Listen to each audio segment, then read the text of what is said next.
sharing an innovation case study called A Sticky Invention Turned Innovation by Aubrey Taylor. Design managers are intimately and oftentimes passionately involved with the noteworthy product called the Post-it note. This restickable wonder, affectionately referred to as the sticky note, is often used in the planning, researching, ideation, synthesis, reporting, and many other phases and/or tasks of a design manager. This accidental innovation was discovered 6 years prior to the transformation of an adhesive into an innovation. In 1968, Dr. Spencer Silver developed a unique and repositionable adhesive in the laboratories at 3M. Since Silver had set out to create a stronger adhesive, he was surprised by this unexpected discovery. He did his best to keep the adhesive from getting stuck in a filing cabinet by sharing with colleagues and stakeholders. He had a hunch that this accidental adhesive had merit, but was not able to identify its purpose. Fast forward to a church choir in 1974 to find Arthur Fry wishing he had a placeholder to keep track of pages in his hymnal. Fry had a revelation when he recalled Silver's adhesive discovery. Two things happened. One, a need for the adhesive was established, and two, the beginning of 3M's innovation was set into motion.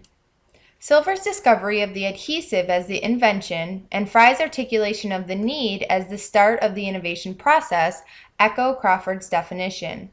Looking back, sticky notes have undergone reinvention at the hands of the organization and by its adopters since its launch in 1980. Rogers categorizes reinvention as the instance where many adopters implement in a wide variety of different ways.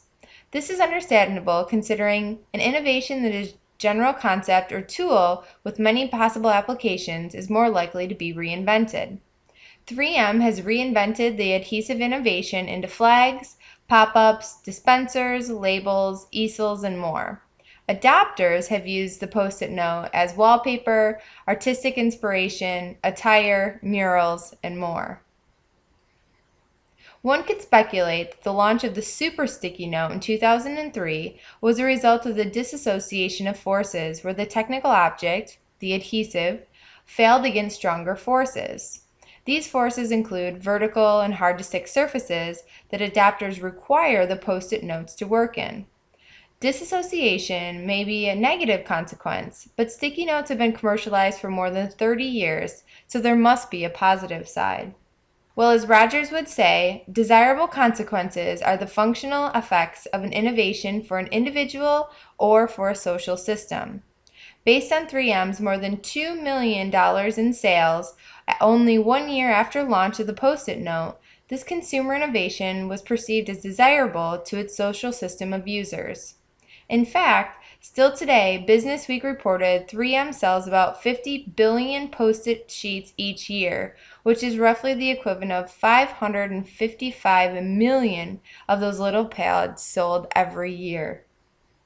So who are those people that enabled and supported the success of 3M in the first year after launch? It turned out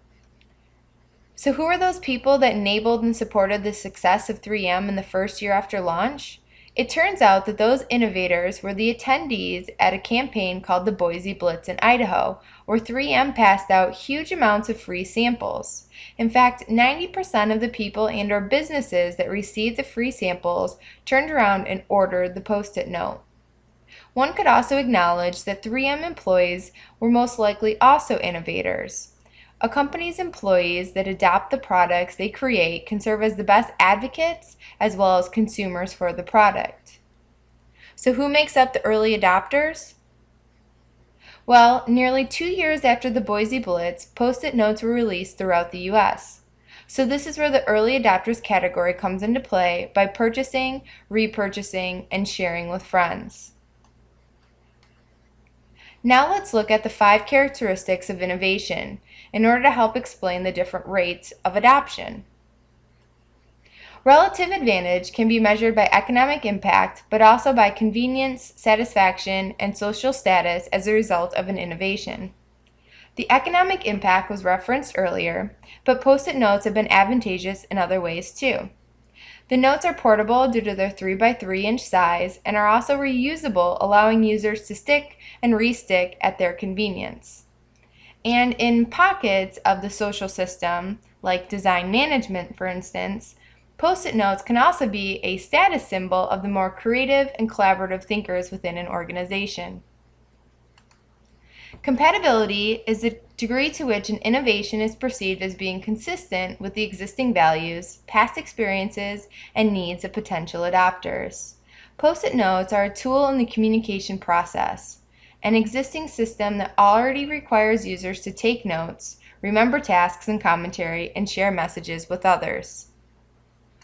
New ideas that are simpler to understand are adopted more rapidly, and since the Post-it notes operate in the same way a paper and a pushpin or piece of tape would, they are regarded as something familiar. This familiarity significantly decreases the complexity of the innovation, which also doesn't require the user to have a high level of knowledge or expertise in order to use. Trialability is the degree to which an innovation may be experienced with on a limited basis. The price point for Post-it notes makes it a low-risk purchase for trialing. But intrigued potential adopters could also ask business colleagues or friends to try a note, and they would probably meet little hesitation from the owner in sharing. Some ideas are easily observed and communicated to others. And since sticky notes can be found in public places across the world, this product is easily visible. The other advantage is that Post-it notes are a hardware technology, or a tool that embodies the technology in the form of a material or physical object, according to Rogers. Hardware technologies are more observable and thus benefit from the faster adoption rates. The Post-it note had a relatively quick rate of adoption, has seen reinvention at the organization and user level, and continues to be successful in reaching global users and generating sales. The greatest consequence, though, is most likely the Post-it note's unquestionable mark on the history of communication. Diffusion researchers do not need to look farther than the offices, refrigerators, telephones, libraries, and design managers' workspaces to see the impact that society is happily stuck with. Thank you for viewing my presentation.